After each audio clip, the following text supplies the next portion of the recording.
अस्सलाम वालेकुम friends, welcome back to Top Smarties. Drama serial में आयशा। यहाँ पर अजमीर की माँ जिसे किसी पार्टी पर जाना था, तो आज उसने पार्टी पर जाने के लिए अपनी मरहुमा वालदा का दिया हुआ गिफ्ट निकाल लिया, जो कि एक खूबसूरत तरीन नेकलेस था। अब यहाँ पर मुलाजमा ने वो नेकलेस जब कबर्ड में रखा, तो जब दोबारा से निकला तो एक इयररिंग गायब था। अजमीर की माँ को मुलाजमा पर तो पूरा एतबार है। अब यहाँ पर अदालत लगाने पहुंच गई आयशा के कमरे में, जो कि अपनी बीमार माँ की तीमारदारी करने में मसरूफ थी। मेरा इयररिंग दो, एक तो तुम लोगों को यहाँ पर रखा, ऊपर से चोरी भी करो कि क्या? अगर कुछ चाहिए तो हमसे मांग लो। तो आयशा हका बका, आप क्या कह रही है, मैं कुछ समझ नहीं रही। तो अजमीर की वालदा कहने लगी, नीचे आओ, सबके सामने बात होगी। अम्मा जी जो तुम्हें इस घर में लेकर आई है ना, उनके सामने बात होगी। नीचे आओ, बात करते हैं। अब तो आयशा और उसकी माँ काफ़ी परेशान हो गई और यहाँ पर अदालत लगा लिया अजमीर की माँ ने। ऐसे ही आयशा और उसकी वालदा जब नीचे आई तो अजमीर की माँ सबके सामने उन्हें जलील करने लगी। यहाँ तक कि आयशा ने अपनी सफाई में जब कुछ कहा तो अजमीर की वालदा ने यकीन न किया, तो मजबूरन आयशा ने अल्लाह पाक की कसम उठा ली। अजमीर की माँ को तो अभी भी एतबार नहीं, तो दादी अपनी बहू को चुप करवाती है। तुम समझ रही हो कि वो क्या कह रही है? अल्लाह पाक की कसम उठा रही है, क्या वो झूठी उठाएगी? तुम बहुत बड़ा गुनाह कर रही हो इस कसम पर एतबार ना करते हुए।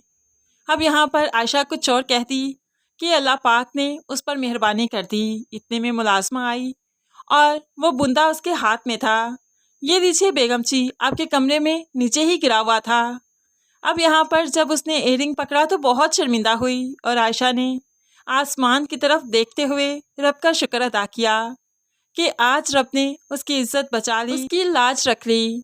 लेकिन अब आयशा की माँ का ये फैसला कि वो लोग यहाँ पर नहीं रहेंगे, कल कला को कुछ और गुम हो गया तो ये लोग तो सबसे पहले इल्ज़ाम हम ही पर लगाएंगे। अब यहाँ पर जो सब खड़े थे, तो आयशा की माँ कह देती है कि वो लोग यहाँ पर नहीं रहेंगे। आयशा को अपनी माँ के फैसले पर कोई एतराज़ नहीं, वो अपनी माँ को कभी भी किसी भी तरह का दुख अपनी वजह से देना नहीं चाहती, इसीलिए माँ के साथ पैकिंग करके चुपचाप यहाँ से चलने लगी। मालूम नहीं कि कहाँ जाएगी। लेकिन अजमीर भी तो जानता है कि इनका इस घर के अलावा इस शहर में और कोई भी नहीं, इसलिए तो जाकर उन्हें रोकने की कोशिश करता है। मैं जानता हूँ आप लोगों का इस घर के अलावा कोई ठिकाना नहीं, तो फिर भला कहाँ जाएंगी? तो यहाँ पर आयशा की वालदा कह देती है, जब अल्लाह पाक एक दर बंद करता है तो 100 खोलता है, हमारे लिए भी खुल जाएंगे, हमें यहाँ से जाना होगा। लेकिन यहाँ पर अजमीर और उसकी दादी जैसे तैसे करके आयशा और उसकी वालदा को घर में रख ही देती हैं और आयशा और उसकी वालदा बड़ों के फैसले के आगे तो कुछ ना कर पाए, इसलिए यहाँ पर तो रुकना ही था। कुछ दिन गुजरे कि आयशा की माँ की तबीयत काफ़ी ख़राब हो गई। आयशा भागते हुए अजमीर के वालिद के पास आती है, इतनी डरी सहमी, इतना रो रही थी कि वालिद तो फ़ौरन से पहले आयशा की वालदा को हॉस्पिटल लेकर आयशा के साथ आ गए, जहाँ पर आके डॉक्टर ने जब कुछ टेस्ट किए, रिपोर्ट्स आई तो मालूम पड़ा कि आयशा की वालदा के हार्ट के 3 वॉल्व्स बंद हैं और फ़ौरन से पहले ऑपरेशन करना बहुत ज़रूरी है। आयशा तो काफ़ी ज़्यादा डर चुकी है, पहले बाप और फिर माँ की वजह से ये आजमाइश भला वो कैसे बर्दाश्त करे। तभी तो डॉक्टर से बेसाहता पूछ लिया, इनकी जान तो बच जाएगी ना? क्या ऑपरेशन के बाद मेरी अम्मी ठीक हो जाएंगी?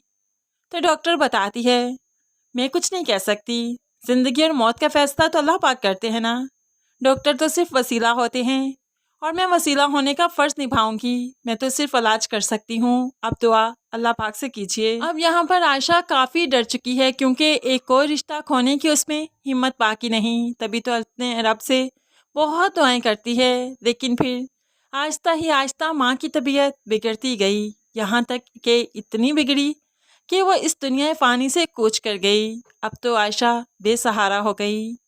माँ तो जाते जाते दादी को आयशा की जिम्मेदारी सौंप गई, तो फिर दादी ने अजमीर के साथ निकाह पढ़ाया और अपनी जिम्मेदारी को अदा किया, अपने फ़र्ज़ को अदा किया। लेकिन आगे चलकर आयशा की आजमाइशें ख़त्म नहीं हुई। जीवन साथी मिलने के बाद भी आयशा की आजमाइशें जो कि तू हैं, क्योंकि अजमीर की कज़न जो कि अब्रॉड से वापस आ जाएगी और अजमीर के घर में रहना शुरू हो जाएगी। ऐसे ही अजमीर और इस कज़न में फिर नज़दीकियाँ बढ़ती जाएंगी, जो कि आयशा के लिए एक बड़ी आजमाइश बन जाएंगी।